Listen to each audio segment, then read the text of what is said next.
Hi, welcome back to the Atheist Experience. I'm your host, Russell Glasser, and today my co-host is Martin Wagner. Yellow. Today is Sunday, March 22nd, 2015, and we are a live call-in public access show based in Austin, Texas, dedicated to promoting positive atheism and the separation of church and state. We are also available through live streaming video at ustream.tv. The official Atheist Experience website is www.atheist-experience.com. You can also provide feedback by commenting on the official show blog at freethoughtblogs.com/axp. Or you can email us at tv@atheist-community.org.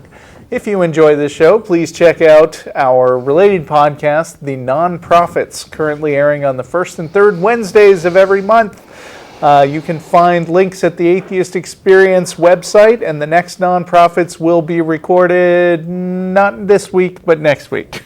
I actually won't be on this Nonprofits because I will be on a flight to Memphis, where I hope to see some of you folks for the American Atheist Convention. Oh, that's right. That's when that's happening, isn't it? Yes. Okay. My panel with David Silverman is going to be about the production of Atheist TV, and it's going to be Thursday at, I think, 10:30, but you should check the schedule if you're looking for me. All right. As always, the cast and crew of the Atheist Experience will be going to dinner after the show at El Arroyo at 1624 West 5th Street and will arrive around 6 p.m. And one other announcement, Camp Quest is gearing up for the year. They have already started signing up campers, and they do give financial aid to some people. The atheist community of Austin is donating for some campers to go to Camp Quest this year. If you want to learn more, you can check out the Atheist Experience blog. Ooh. How are you, Martin? I am all right. It's nice to be back, actually. It's been quite a while since I've been on the show. It has been a while. Yeah, the last couple of months of my life have been eventful. Yeah. But that has now finally settled back into routine. And so here I am once again. It's nice to be back. Yeah. Well, sorry you've been going through stuff. Yeah. Well, it happens all around eventually. Right. But yeah.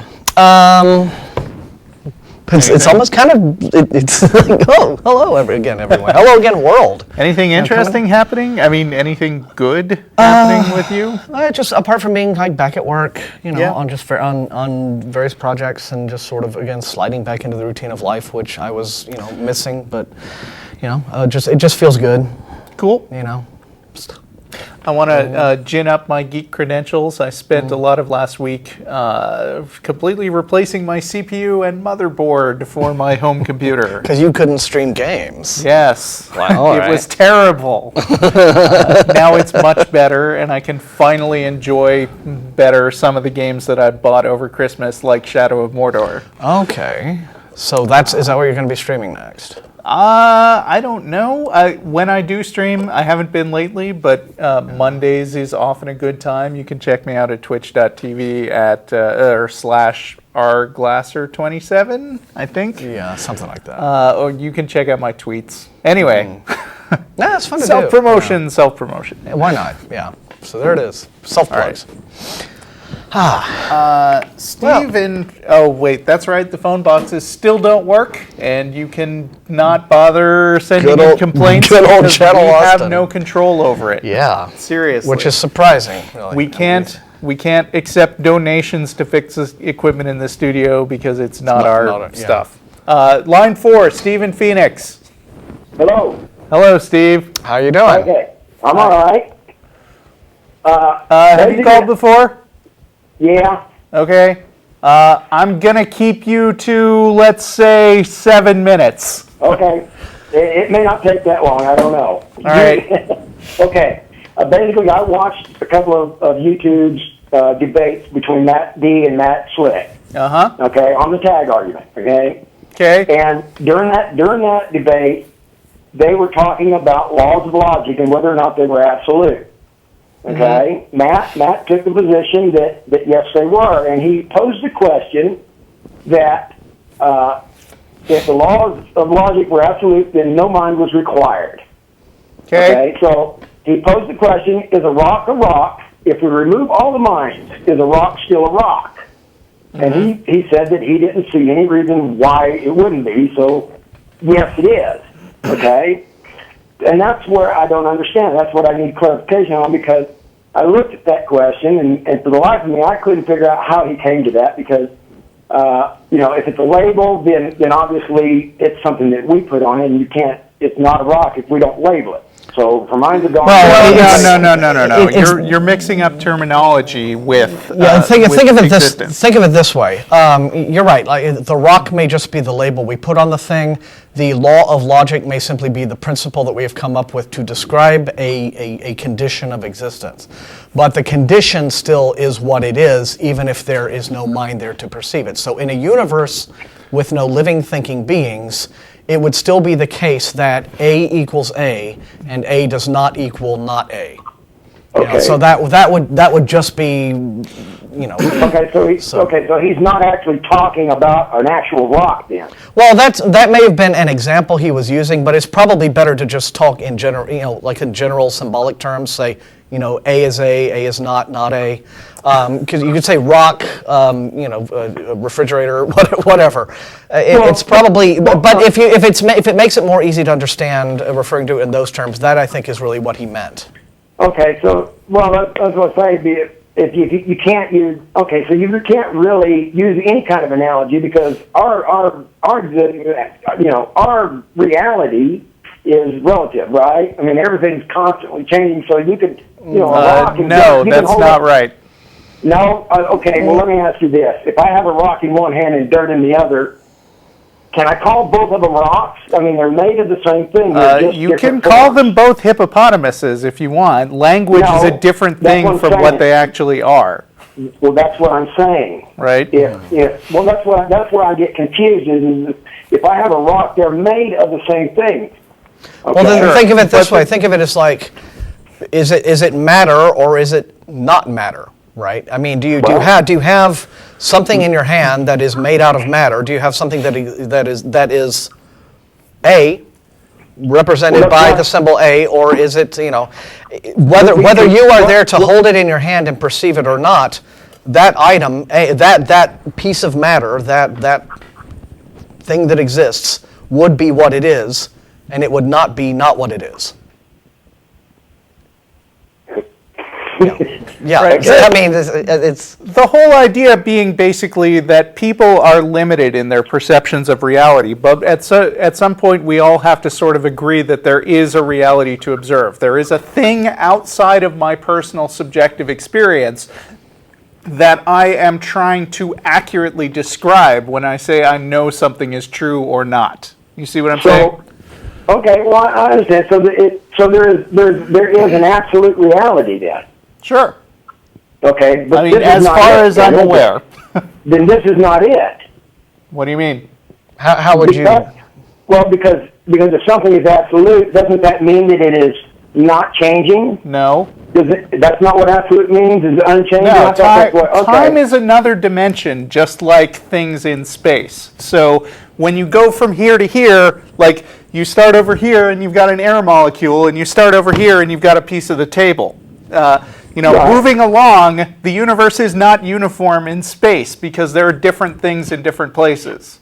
The universe is also not uniform in time because as you move along the timeline, things also change. So, but what you identify at any particular point in space in any particular point in time is not relative, although stuff like Heisenberg's law starts really confusing stuff. But let's not get into that just yet. Yeah, well, you're talking over my head when you start talking about that anyway. Okay, well, I mean, you are asking complicated scientific questions to a couple of lay people is the problem. Mm-hmm. Well, okay. Yeah. Well, but there are basic, easy to grasp principles, and I think that if you take it down to the notion that there is an objective reality outside of us, outside of our perception of it. If we were not here, and, if all of us today, all of us in this studio, if you in your house and everyone you knew, if we all perish tomorrow, the universe and the reality in which it exists continues on without us, without our minds to perceive it. There will be other minds to perceive it, but at a certain point, our planet will cease to exist. All life upon it will cease to exist. But there will still be a universe going on, a universe made out of matter, that will perpetuate, that will just continue along its path long after our sun has expanded and boiled our Earth to pieces. So that will still be a condition.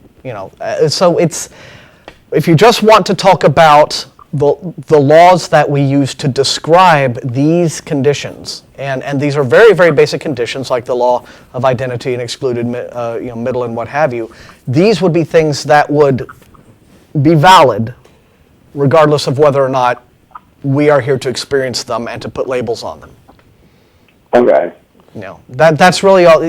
So that's that's a simple way to think about it that hopefully is sort of easy to grasp. Okay, well, it helps a little. Okay. All right.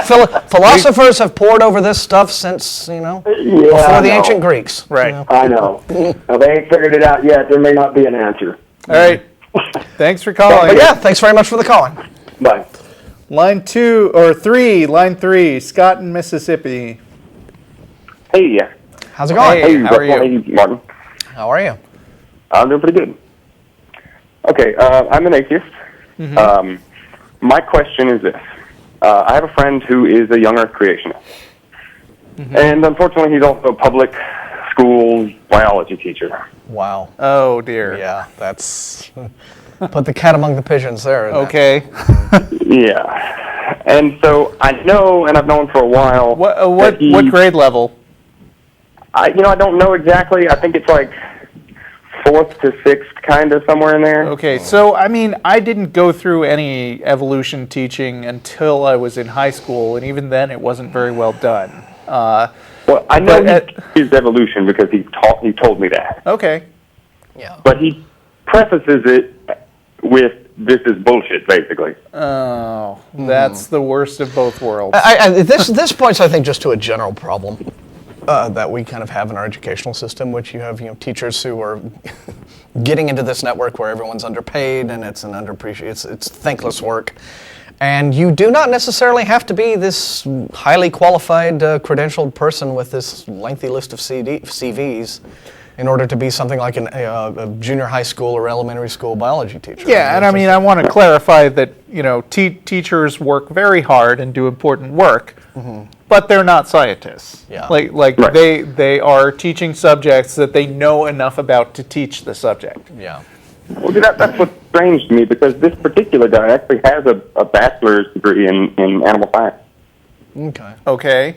Animal science is not necessarily okay. What? Well, All right. What is this? Anyway, how does my this guy question is- justify Your question being is, a young yeah. Earth creationist? Yeah, so my question is, I've recently sort of kind of come to a stronger stance in my atheism that I feel more morally obligated to take some defensive action against the encroaching religious craziness. And Okay. I don't want to utterly destroy my friendship with this guy, so I don't want to take any overt action against him, but talking to him doesn't seem to do the trick. So I want an outsider's perspective on how far would you go to help the educational system in general, but not maybe completely trash your friendship. If so, waterboarding is out. Is what you're saying. Yeah. Okay. Right? Well, it's fascinating to me. I would just be so full of questions for someone like him. Like, so how do you account then, if you believe what you say you believe? How do you account for these clear evidentiary lines about this world that is far older than you say that it is? How do we you account for everything in geology? Everything in genetics, everything in biology that clearly points to lineages that just go back and back and back. How do you point to the fact that we have ruins of actual biblical cities and settlements like Jericho that are older than young Earth creationists say the Earth is? You know, Well, it's then just it gets into it's the all whole- just very strange. You know, how can anyone, I think, in this day and age, manage to convince themselves that we live in a 6,000 to 10,000 year old universe? It is just utterly boggling. It is every bit as boggling as belief in a flat Earth, as belief in the moon is made of green cheese, as belief that in the stars are a firmament, you know, above us. Right. It's just really baffling to me, and I always sort of want to get into the minds of people like this, you know, and maybe not necessarily people. You expect the Ken Hams and the folks who are just sort of that intellectually impacted. Right. You know, you can't really converse with them, but someone like, you know, a personal friend, and I assume, you know, he's an otherwise really cool guy. Otherwise, you wouldn't be friends. It interests me to know how a person who would be in most other situations perfectly intelligent and thoughtful could come to these conclusions and make sense of them. Yeah, so that would just be my approach. I would just be peppering this guy with questions all the time to kind of figure him out. Although that is from the how do I fix him kind of direction, and I just want to remind you that if you come from the other direction of how do I stay friends, the easiest answer is don't bother him. I just heard a very good talk by Greta Christina at the Texas Secular Convention, in which she said, I know it sometimes feels like the whole weight of the world is on your shoulders, and if you don't jump out and be active right now, then the Christians will take over the country. But just remember that you personally are not Buffy the Vampire Slayer. Right. Now, having said that, I do advocate people getting into arguments with Christians because it's fun and it's good practice. And as long as the both of you are having fun, and you probably need to come to grips with the chance that most likely you will never change your mind, his mind. Right. Have all the conversations you want. And when I say it's good practice, I mean sometimes he will come at you with questions that are hard to answer. And what you're going to do is you're going to go and find the best book you can teaching evolution to a layperson, and you're going to check out talkorigins.org, and you're going to figure out the answers to those questions. So in essence, you're going to be arguing with him so you can learn stuff yourself, not necessarily so you can teach him stuff. You might also want to discreetly check out what the school board has to say about how well this guy is doing teaching science, because it seems like if he's going out of his way to say, oh, I'm going to teach you evolution now, but it's all nonsense, you know, he's actively undermining accurate science education. Right, and I think his biggest thing is he teaches it. He tells them basically, you have to know this to pass your test, so let's just do that. Right, and this is another thing that I would point out to him, that, I mean, I would hammer home the fact that he is very much in the minority among, if he were to talk to some practicing biologists, he would realize that, like, maybe 1% of biologists would agree with the things that he's saying. And so, you know, he may have this religious conviction, but rather than just trying to persuade him, like Martin said, I mean, Martin's approach is really good too. Right. Well, it's all in the interest of sort of figuring out, if you know why he thinks the way he thinks, then, you know, you can form your questions accordingly. Right. And that's not like an appeal to authority or popularity fallacy that Russell was making just then either, you know, pointing out what a tiny percentage of the actual scientific community rejects a foundational principle like evolution. Because when you actually do have a field of experts, authority matters. Right. And a general consensus among the scientific community does matter when you're talking about actual experts. So in a case like that, it wouldn't be the kind of fallacious argument that it would ordinarily be. Right. But yeah, I'm curious to know. I can tell you a bit about what he thinks as far as justifying, because we have gotten into it several times. And the funny thing is, when I really probe his arguments, he sort of just lets them collapse, almost like he knows that they're not anything. Oh, so he's bad at it. Yeah. He sort of eventually reverts to sort of this emotional, almost like I had an experience kind of thing, and that's what makes me construct all this stuff? and this is where it comes up that he's in the minority, because I would point out to him, you are not in the business of teaching kids personal feelings.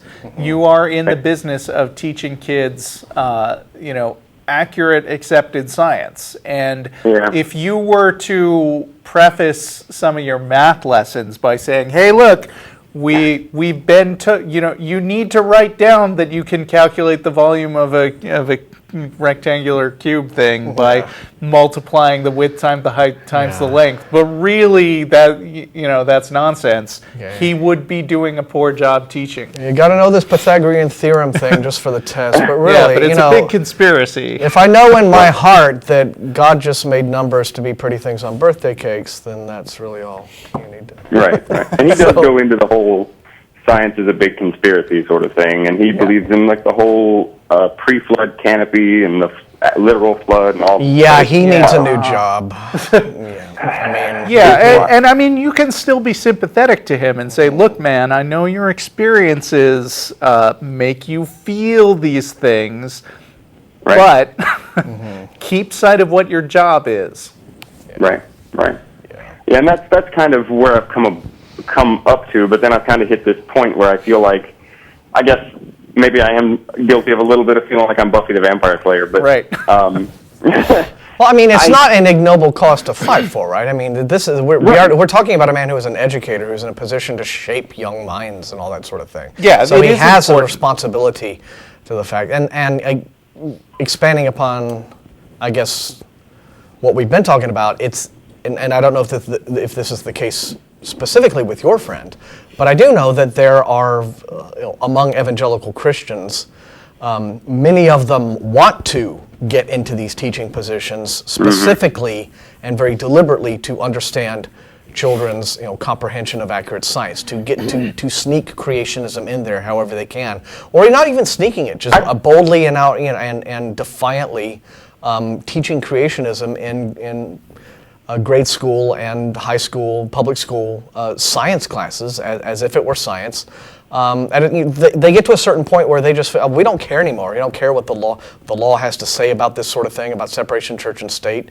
I have a higher cause that I am supporting. Right. Although, as far as I can tell, he's not teaching creationist materials. He's just that's why I was saying. I don't know that this might not necessarily be the case with your friend, but there is among it. We've seen it with the State Board of Education here. With fundamentalists who really want to introduce this stuff. I mean, and they have that religious conviction behind them. And they feel that experts in scientific fields are people to be stood up to, and not people to be to be respected for their expertise. Yep. So it's crazy, But that's the power that religion has over people's minds. Right. And that kind of leads into my second question. Well, make it quick. Yeah, because we got other folks online, but let's do it. Sorry. Okay. It was just sort of do you think it's really useful for people engaged in sort of like these YouTube channels and stuff, propagating or extending atheism and atheist thoughts and philosophies and telling people? Do you think that really gets through? I don't know, Martin, are we totally wasting our time sitting here talking to people on the internet? I don't think so. I mean, the internet is like any other media in that the majority of people seek out media that espouses views they already kind of agree with. That's just a known kind of human behavior, but at the same time, I know that the internet's a very powerful tool. A lot of people are already giving it a great deal of credit for. Prior to the internet, atheists, various minorities, people who have been historically in marginalized groups, now have a voice to get their message out there that they did not have previously.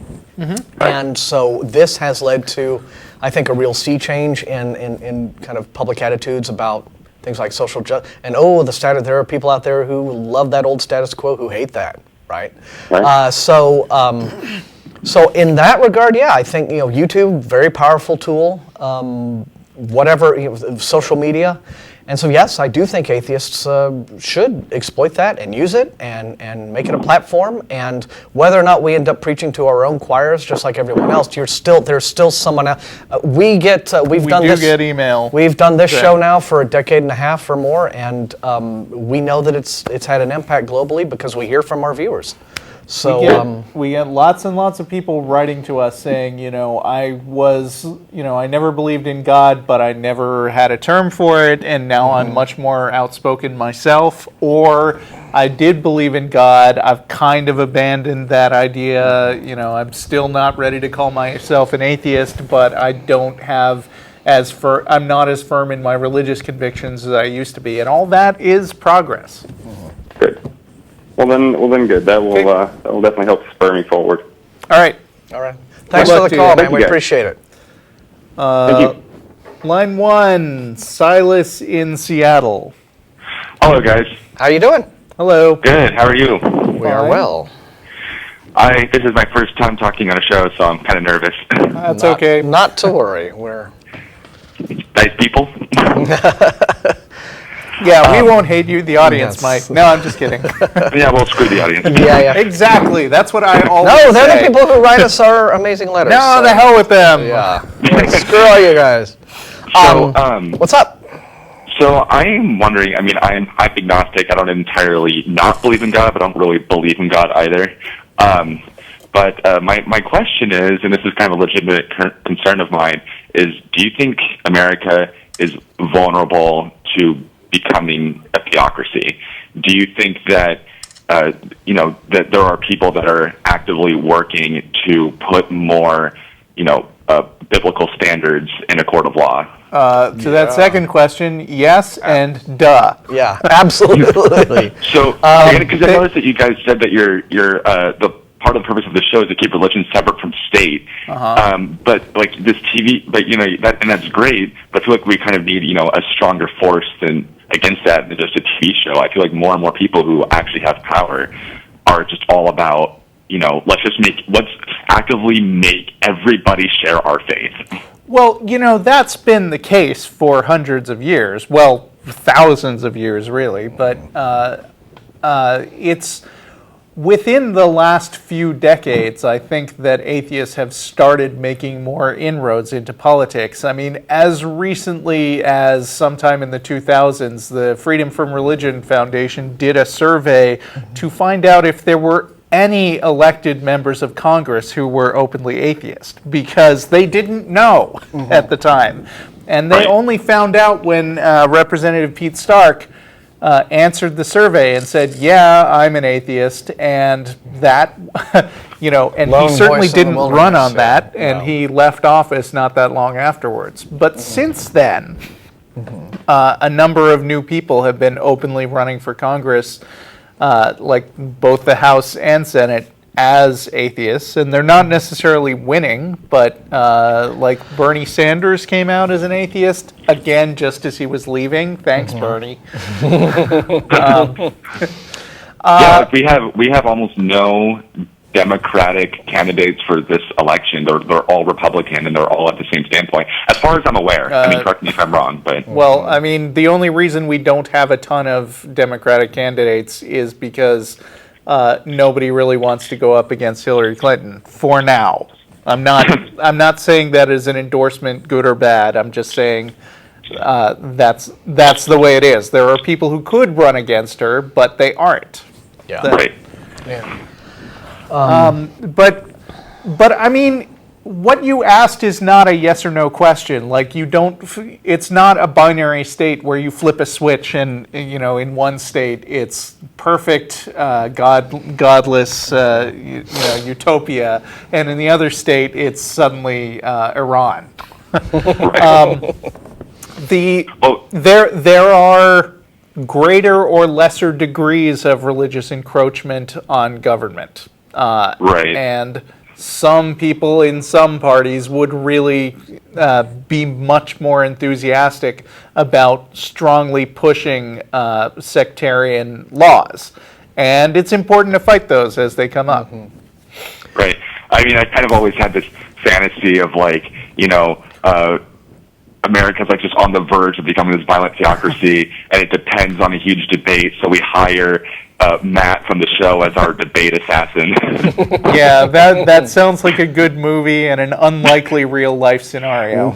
Right. Well, I mean, just if you read back on, and I think that it's not just Christianity either. I mean, I think anytime you have a government where they try to enforce a belief system, whether it be Christianity, I mean, normally from what I've seen, it's been religion, Islam or Christianity. But anytime you have a system of government where they try to enforce a belief system, there's been empires or emperors in Rome who wanted to make everybody an atheist, and if you believed in God, you could be legally punished, right?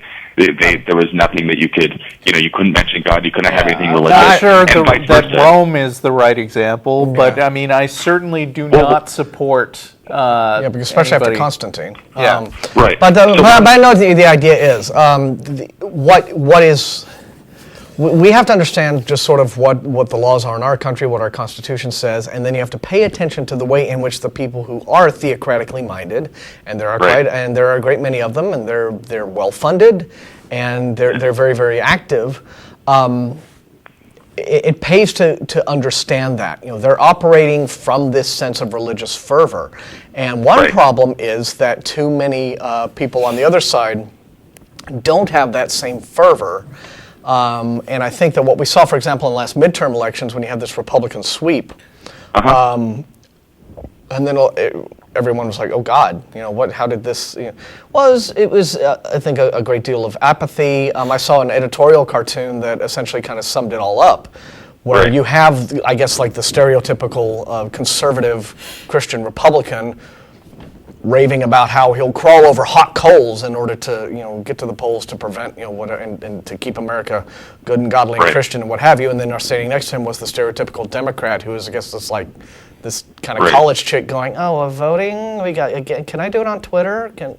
This sort of weird indifference, or this not the same level of passionate engagement. And you have to understand the passionate engagement of those who are theocratically minded. So you said passionate. You said passionate engagement, right? Mm-hmm. So that we have people that are passionate about their beliefs. So anytime you have someone in office, whatever their belief system, it's going to be part of who they are. So anytime they try to make a law, it's somehow going to be tied to their belief system, right? So what I don't understand is why are people so? I don't know that necessarily follows. I mean, somebody who is, for example, pushing a certain traffic law isn't necessarily thinking about there is such a thing as just governing for the purpose of doing what government is supposed to do. Right. And it's not necessarily the case that just because you do believe in God, as 85% of Americans explicitly do, doesn't necessarily mean that you are going to base the laws on the promotion of your specific religion. I think that good and effective legislators who are religious recognize that to some degree. But what you see on the campaign trail is very much, they hit those specific emotional hot button issues to appeal to, the folks who like to call themselves value voters, right? Values voters. To pander to the crowd. Yeah, and so when someone's campaigning, it's never about, let's get better city sanitation and traffic lights. It's always about, abortion rights and LGBT marriage and things like that. Stuff that really gets the base, all heated up and hot under the collar. So when you see those particular candidates, taking that approach, those are the people to sort of keep an eye on and watch and observe to see. Yeah.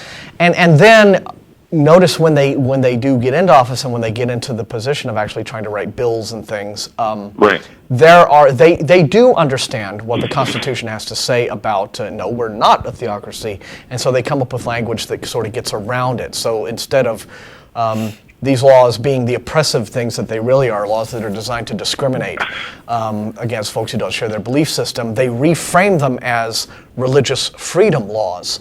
So the whole idea, being required to allow gay and lesbian customers to come into my business is an infringement on my freedom. That's how they reframe these sorts of things.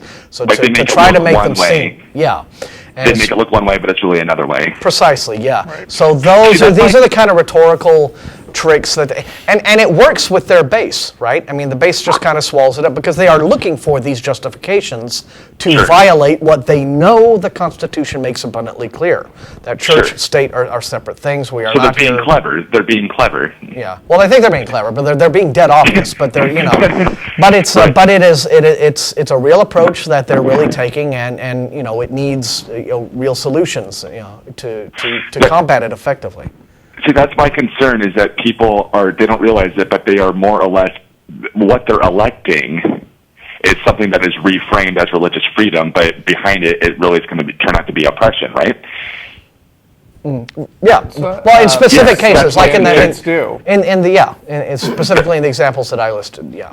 That's because I remember I was watching one of Matt's debates. In the same way that they're trying to get creationism and evolution together in science classes, where clearly the creationism doesn't belong, but the bills are framed as as freedom of educational freedom. Bills have very Orwellian names. Yes, exactly. Something like right to work means.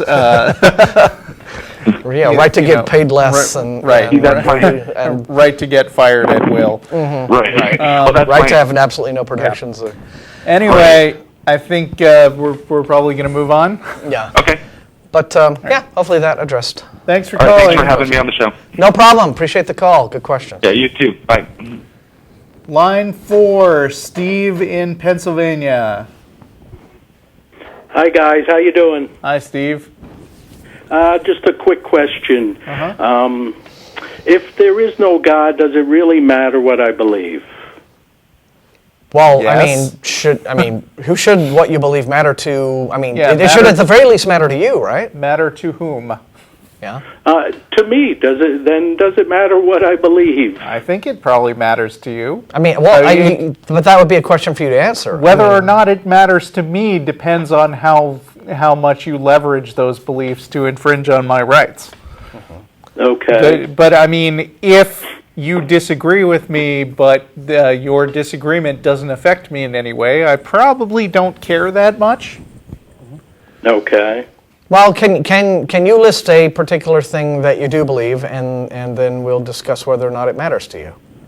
I guess I believe I hear your side, and I hear the other side as people call in, and it seems to me that this is an endless dispute that doesn't appear to ever be resolved or proved. People don't always agree on stuff. That doesn't mean that the discussion isn't worth having. Right, but what I'm just saying is, it seems like this is an endless dispute. Mm-hmm. And that do you think there's probably a right answer, ultimately? Well, I guess for us who are seeking the truth and we see these different sides, it doesn't seem like you can prove either side. No, but I'm not talking about what you can prove. I mean, do you think there ultimately is a right answer? Do you think that God either exists or doesn't exist? Well, I'm not sure. That's why I'm trying to seek the truth. You're not sure if God either exists or doesn't exist? We're not, it could be neither exist, both exist and not exist? Yeah, we're not asking you which of those two things you believe. We're just asking in a general sense, do you think that... Do you accept the notion that? Do you accept as just a general principle that things are either true or not true? Yeah, that it is the case. Regardless of which position has the best evidence and proof for it, it is the case as just a matter of reality that either a deity or God or supernatural universe-creating force that is intelligent and purposeful, what have you, either something like that exists or it does not. That would be a condition. That would just be, and I'm not saying, I'm not asking you to commit to either the yes or no on that. Just to be aware that that's a fact. That either that thing exists or it doesn't. Okay. Yeah. So it's kind of like I do computer programming. So binary. It's 0 or 1. It's on or it's off. It is or it isn't. So something is true or not true, and I think as a general principle, we are interested in figuring out how to believe as many true things and as few false things as possible. And that's the key right there. The discussion is one among several ways of trying to sort that truth out. I mean, you have scientific questions where we can actually gather evidence and construct a model that will help us figure out whether things are true and false. And then you have some more abstract questions that may be too difficult for science to give an answer to right now. And some of those fall in the philosophical realms, like what's the best way to live your life? And those are things that are also endlessly argued, but I think you can agree that given that we don't really accept slavery in our society anymore, that discussion sometimes moves forward, even if it's never 100% resolved. But is that really a true statement? I mean, living here in the United States... Yeah, there are slaves in other countries, or, I mean, people who are effectively even in slaves. this country, when I Yeah, go that's to work true, and too. I see who's cutting the grass, it's not mostly Americans. Yeah, but they're There's- not slaves. There's a they're- difference. But if you want to talk in a philosophical sense, the fact that they may just be trapped in a go nowhere work cycle, where the long legendary American dream, right? That Right, you started yes. the body, that you actually have upward mobility, and everyone will someday have a 2-story house and a chicken in every garage and a car in every pot and all that sort of thing. It's not maybe that's not a thing that is available to everyone, and you can right. just be stuck in this kind of nothing treadmill of work until death. So maybe philosophically, if you want to refer to that as slavery. I think it's unrealistic to think there's not slavery here in the United States and in any country. Yeah, but regardless of that, There's I think always we can people all that work agree in that there. the Yeah. discussion is healthy. Yeah. Even if you cannot reach a clear and concise answer to a thing like that, it is worth having the discussion, I think, because it keeps you engaged, it keeps you passionate about these topics. Whether you want to talk about slavery, wage slavery, or the existence of a deity, or what have you, I think it's important to be engaged, because otherwise, what are you doing with your life, right? I mean, Right. And I think that's so. But I'm struggling because as I called in, the calls are screened and you only give one side of a view, and I guess I never heard of this before, but he told me something about Pascal's wager. Yeah, I don't see how And that's what- relevant. Yeah, I What mean, is- that's not really necessarily having to do with what we're talking about. I mean, Pascal's wager is a particular. That's what the person who screened my call mentioned, and well- I've never heard of what is. Okay, well, maybe Pascal's then we- wager? We didn't hear that conversation, and neither did the audience. So Yeah, we don't know. What? Maybe you were misunderstood when you were talking to the call screener. But anyway, that's not to do with anything we're talking about right now. What is Pascal's wager? It's a poor argument for the existence of God. Basically, What is the argument? I've never heard this terminology before. Oh, do you want to go ahead and give it? Okay. Pascal's wager was invented by, I believe, a 17th century mathematician named Blaise Pascal, who said that whether there's a God or not, it's best for me to place a bet on the notion that I do believe in God. Because if I am right, then I get eternal life and happiness and avoid hell. And if I'm wrong, it doesn't matter. Which is kind of what you were saying, I guess. But Well, yeah, but we weren't really. but there are problems with that. talking about that in that context. But yeah.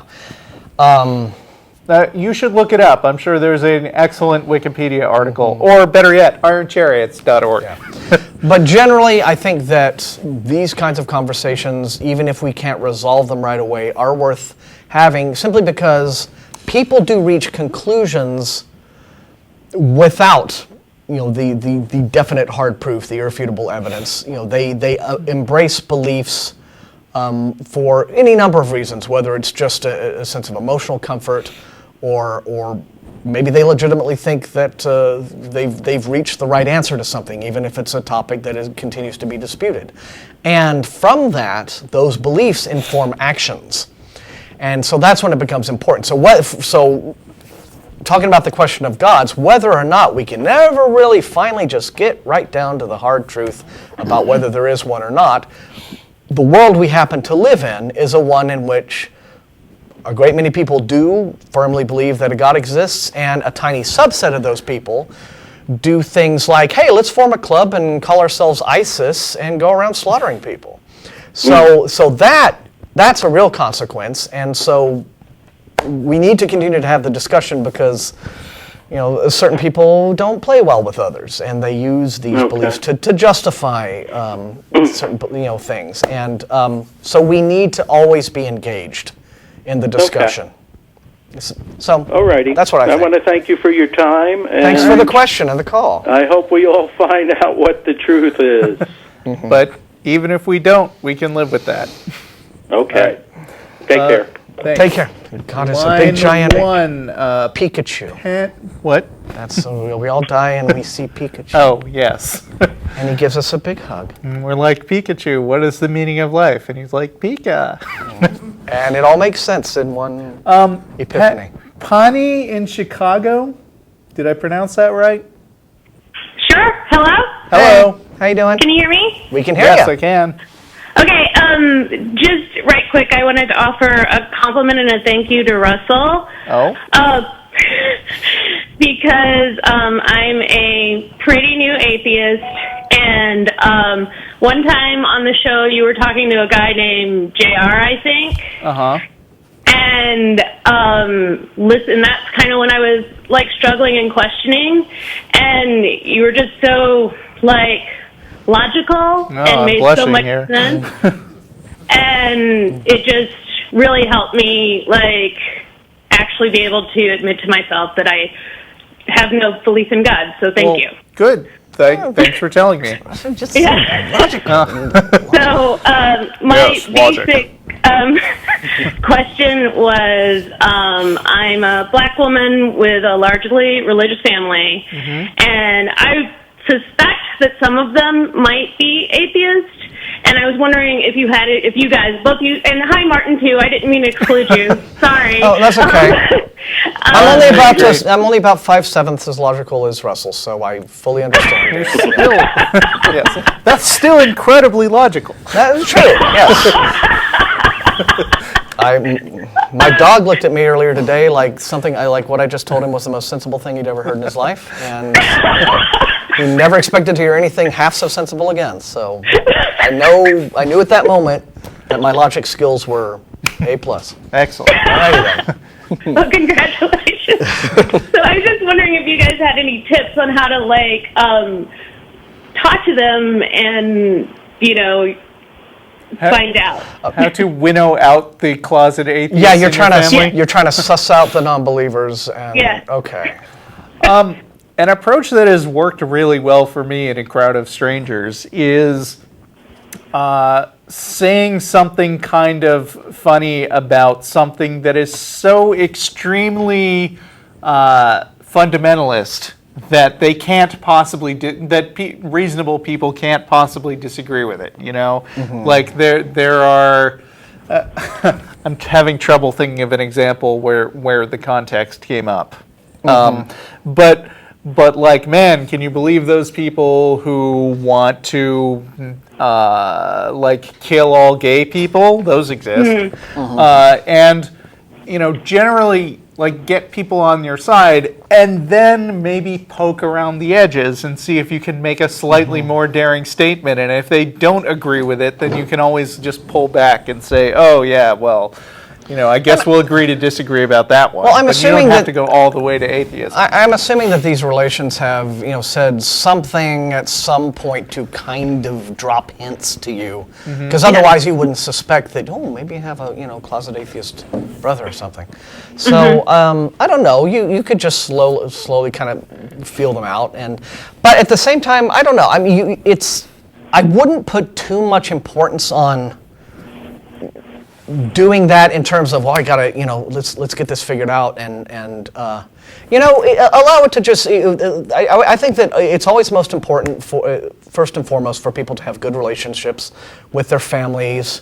My parents were very religious, but they were fundamentalist about it. But and religion among our family, like my unbelief vis-a-vis their beliefs, was always just a thing that we kind of agreed to not discuss without actually saying so out loud. Only very rarely would my mom drop a little religious bomb into a conversation, and I would just sort of go deflect and not allow it to turn into an argument, because it's always been, since I have a small family, it's very important for me to be very tightly knit with them. And this has, I think, ultimately led to my mother's just kind of grudging acceptance that I am who I am and I don't believe, and she doesn't insist when I go to visit that I attend church with her. Or anything like that. She'll just say, well, I really hope I haven't been to church in a long time. I hope I go Sunday morning. And I'm like, well, good for you, Mom. But she never says, you really need to come with me and get right. Which about 20 years ago, she would be a little bit more overt in saying that. And now she just isn't. She's, in her own way, has kind of come to an acceptance of that. So I always think that, maintaining a good relationship there is the first thing. So I wouldn't place too much importance on, I got to winnow out the atheist. Just allow it to kind of come about in just your natural course of conversations with your, it'll settle in eventually, right? Although, there's a weird story that comes to mind, which is, do you know that the most popular post ever put on the Atheist Experience, which still gets traffic, was a little throwaway post I did when I found a posthumously published book of Shel Silverstein poems. Oh, right. And I reposted that poem. Yes. There was about two people with blue faces who wore masks all the time, so they walked right past each other and didn't know they had blue faces. And I was like, that's a cool poem. It's just like Closeted Atheists. Yeah. And lots of people flock to that post because they're looking for the same poem, and they're really mad that I'm imposing my, atheist interpretation on it. But of course, but that's what how the poem was written. Yeah, it's meant to. You can it attach. Doesn't have to be atheist. Yeah, it could be gay people. It could be anyone who is sort of has this kind of secret identity that they're a little bit worried that the rest of the world will judge them for. Right. And so when you don't come out to each other, then each of you may be waiting for the other to make the first move. So there is something to be said for being a little bit aggressive about doing that prodding. Okay. Yeah. Well, So thank you so much. yeah, I mean, I would just say, just take your time with it. Just let it kind of flow naturally, and you'll eventually kind of ping each other on your radars. And, Right. Yeah. Sure. Yeah. Thank you, and have a wonderful Texas day. Thank you. Thank you very Good luck much to for you. calling. We appreciate it. Okay. All Bye-bye. right. Line 2, Croix in South Carolina. Is that right? How you doing? Wow, I wasn't expecting to get through today. Hi. Well, we got 5 minutes left. Welcome. What's up? Pretty much like Pani. I think that's her name. Growing up, I was raised, I would say Seventh-day Adventist, and pretty much the thing I'm trying to figure out is after a while, just I kept reading and like Matt would say, the quickest way out of your religion is actually reading about it, and then you logically come to the conclusion okay, this does not make any sense. This is not, why am I following this?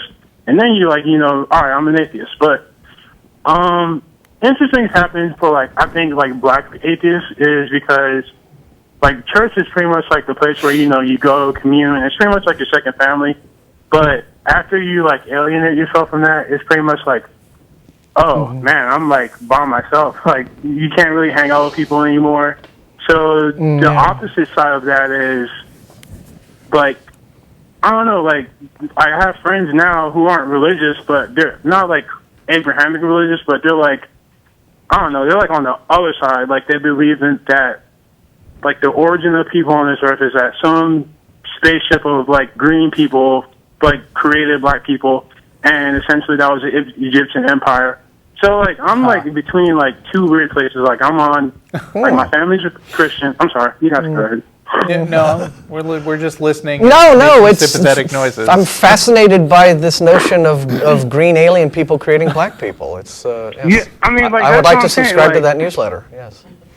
And that's the thing. It's when you're. I'm not necessarily speaking for all black atheists, but it's just when you leave your religion, you're put out into the world, and you're either going to be by yourself, wait and hope that you find someone who's as logically as you, or you're just gonna be stuck with a bunch of people who believe in I mean, even weirder things that are like were in the Bible. Because at least with the Bible, you can like show someone who's a Christian or you know a Muslim, like, hey, this is what you believe. Read it. It doesn't make sense, right? Okay. Now when you're like talking to someone like, well, black people were made by green aliens, and like the Dogon tribe had knowledge of space before telescopes were even invented, like. There's no way you can logically argue with someone who thinks like that bizarre. Yeah, at that point, I mean, there's not like a hard line between, let's say, religious or religion in general and other New Age beliefs, but they are kind of two distinct areas because when you're dealing with a mainstream religion, you do have like a specific book you can point to that is the authority. Yeah, there's an orthodoxy there. Right. Whereas people just, grabbing stuff off of wacky YouTube channels and what have you, are just sort of forming their own strange ideas about how things. A lot of times, people will form mini followings around a specific charismatic figure, and if those get big enough, then they become termed cults. But I mean, you get like small groups of people who absolutely swear that this one Hindu guy can live without eating anything all his life, and then you get another group of people who are totally into like auras and stuff. And like that's it, like it's kind of weird. I think that the question in all these cases is, why the hell would I take that seriously? It's not so much a question of picking over the specific holy book that they believe in with a fine-tooth comb, but it's just a more general. I see no reason to believe the things you are saying. Yeah. But I'm really glad that you called and then also that Pani called, because I always it helps to be reminded, especially like Russell and I and most of us on this show, we kind of we come from a privileged position. True. And in other cultures, like African American and Latino cultures, for example, where religion is super, super, super, super important. And there are probably much harsher consequences for, going against that flow when you're in that culture, and so I feel like for me to be educated about that is I think important for. Unfortunately, we are out of time. Oh man. Yeah. And I appreciate you calling, and I mean. Call back whenever. Good luck. Whenever you want to call back, just do it. Yeah, no problem. I appreciate it. You guys, thank you for the show. Sure. And whatever. That's it. That's our show. We're done? See you at El Arroyo at 6 o'clock, and have a good week. Bye. 3 weeks. I didn't say. Yeah. Oh, we'll have to put that on the blog.